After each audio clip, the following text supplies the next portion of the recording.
नमस्ते प्यारे विद्यार्थियों, मेरे ऑनलाइन यूट्यूब चैनल पे आपका हार्दिक स्वागत और अभिनंदन। आज हम बात करते हैं कक्षा 10 के विज्ञान विषय के अध्याय 9 की, जिसमें पार्ट फर्स्ट एंड सेकंड के अंदर हमने इसकी थ्योरी पढ़ ली थी।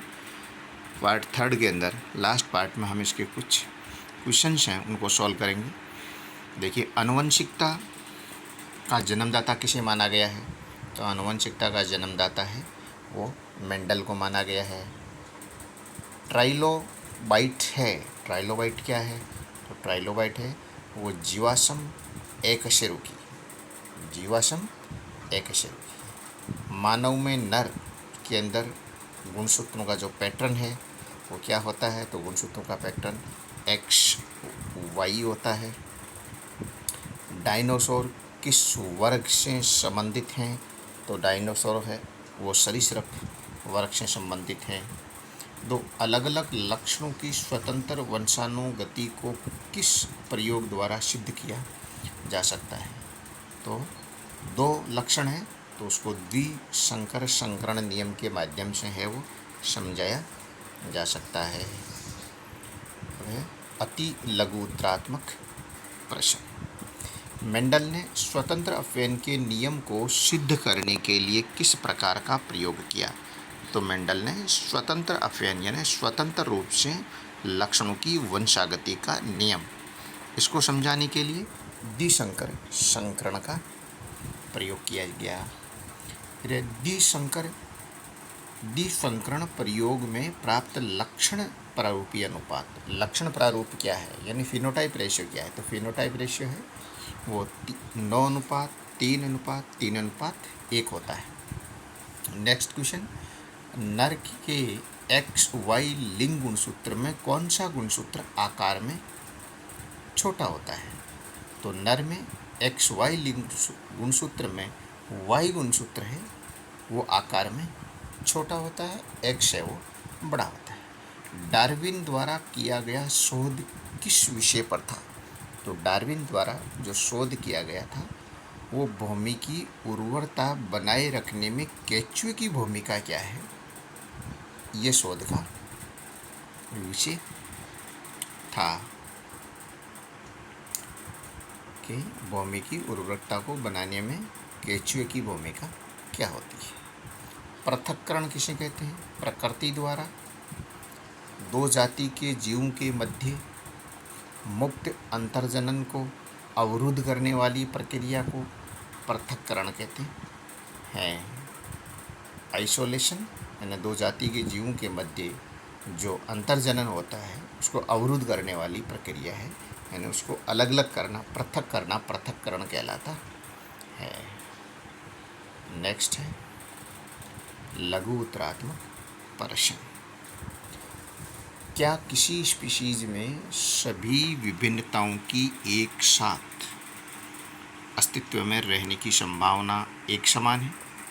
तो किसी स्पीशीज में सभी विभिन्नताओं की एक साथ अस्तित्व में रहने की एक समान संभावना निश्चित रूप से नहीं है, क्योंकि प्रकृति की विविधता के आधार पर विभिन्न जीवों को विभिन्न प्रकार का लाभ हो सकते हैं। इसलिए सभी संभावनाएं एक रूप में एक साथ होना निश्चित नहीं है।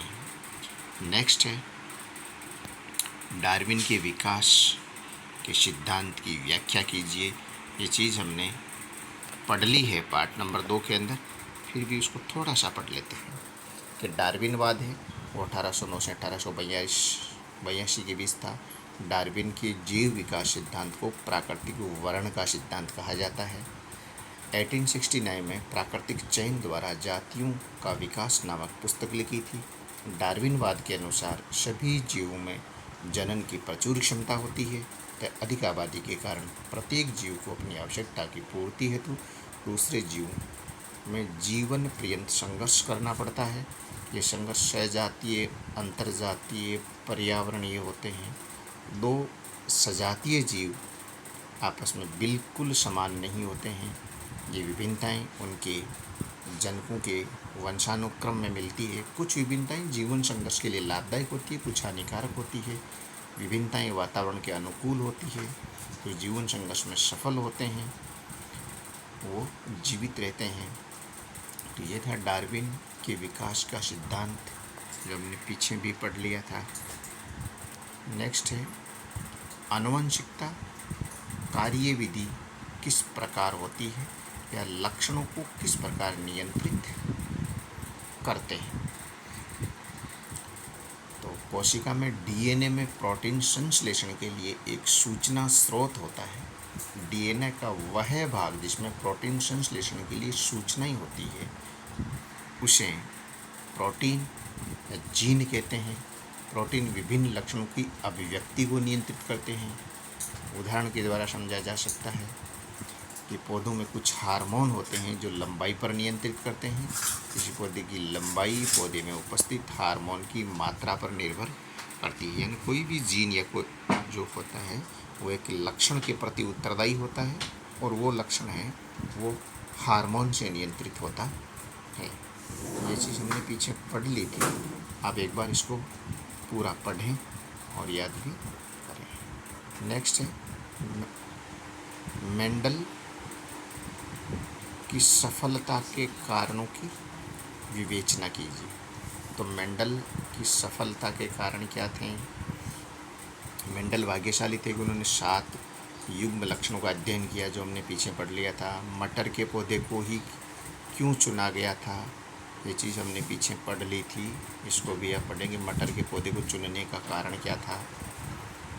नेक्स्ट है मेंडल ने प्रयोग को विधिवत किया। आरंभ में एक लक्षण की वंशागति का अध्ययन किया, फिर 2 लक्षणों की वंशागति का अध्ययन किया। मेंडल ने गणित और सांख्यिकी का उपयोग करते हुए प्रयोगों के परिणामों पर विश्लेषण सही तरीके से किया, जो उनके सफल होने का कारण था।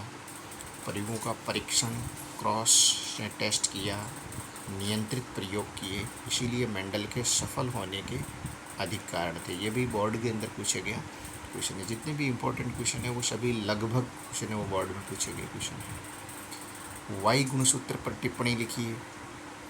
वाई गुणसूत्र एक लिंग गुणसूत्र है, आकार में छोटा होता है, एक सिरे पर कुछ मुड़ा हुआ होता है। वाई गुणसूत्र में डीएनए बहुत कम मात्रा में होता है, अतः इन्हें इसे आनुवंशिकीय रूप से कम महत्वपूर्ण या निष्क्रिय माना जाता है। ये नर में लिंग निर्धारण में सहायक होता है, आकार में छोटा होता है। नेक्स्ट है विभिन्नताओं के कोई 4 महत्व लिखिए।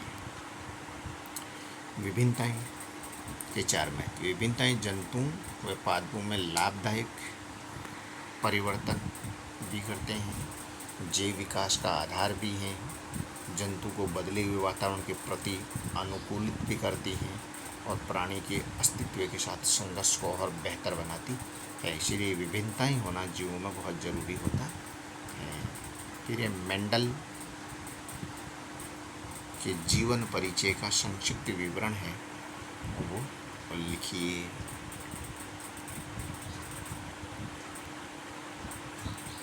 तो मेंडल का जीवन परिचय पढ़ते हैं। मेंडल की प्रारंभिक शिक्षा वो गिरजाघर में हुई थी। वो गणित और विज्ञान का अध्ययन किया करते थे। वियना विश्वविद्यालय में उन्होंने अध्ययन किया। अध्यापन हेतु सर्टिफिकेट की परीक्षा में असफल होना उनकी वैज्ञानिक खोज की प्रकृति को दबा नहीं सकता, यानी वहाँ वो असफल हो गए थे। वह अपने मॉनेस्ट्री में वापस गए और मटर का प्रयोग करना प्रारंभ किया।